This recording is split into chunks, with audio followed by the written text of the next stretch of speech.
நேரடியாகவோ மறைமுகமாகவோ எல்லா வியாதிகளுக்கு பின்பாக, எல்லா பலவீனத்துக்கு பின்பாக பிசாசினுடைய அந்த வல்லமை செயல்படுகிறது. பிசாசுக்கு எதிர்த்து நிற்கிறோம் வாயில பேசுறாங்க.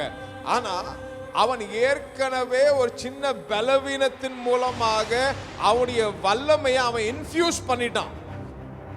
அவனுடைய வல்லமையை அவன் அவர்களுக்குள்ள செலுத்திட்டான். ஆனா வாயால மட்டும் அவனுக்கு எதிர்த்து நிற்போம், அவனை விரட்டி அடிப்போம்னு சொல்றாங்க. ஆனால் அந்த பலவீனத்தோடவே அவர்கள் என்ன செய்யறாங்க? வாழ ஆரம்பிக்கிறாங்க. நீங்க நீடிய ஆயுளோடு வாழ வேண்டும் என்று சொன்னால் அது சின்ன பலவீனமா இருக்கட்டும், பெரிய பலவீனமாக இருக்கட்டும், அந்த பலவீனம் நம்முடைய சரீரத்தை தாக்கும் பொழுது இது பிசாசுடைய கிரியையாக இருக்கிறது, பிசாசுடைய ஆயுதமாக இருக்கிறது, பிசாசுடைய வல்லமையாக இருக்கிறது.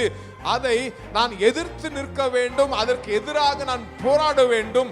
ஏனென்றால் இது என்னுடைய ஆயுசு நாட்களை குறைக்கக்கூடிய பிசாசின் தந்திரமாக இருக்கிறது, அவனுடைய ஆயுதமாக இருக்கிறது என்று அதற்கு உடனடியாக எதிர்த்து நிற்க வேண்டும். இல்ல அது அவங்க ஏற்றுக்கொண்டதன் விளைவாக தெரிஞ்சோ தெரியாமலையோ அதை என்டர்டெயின் பண்றதுனால அந்த நீடிய ஆயுளை அவர்கள் தாங்களாகவே என்ன செய்யறாங்க?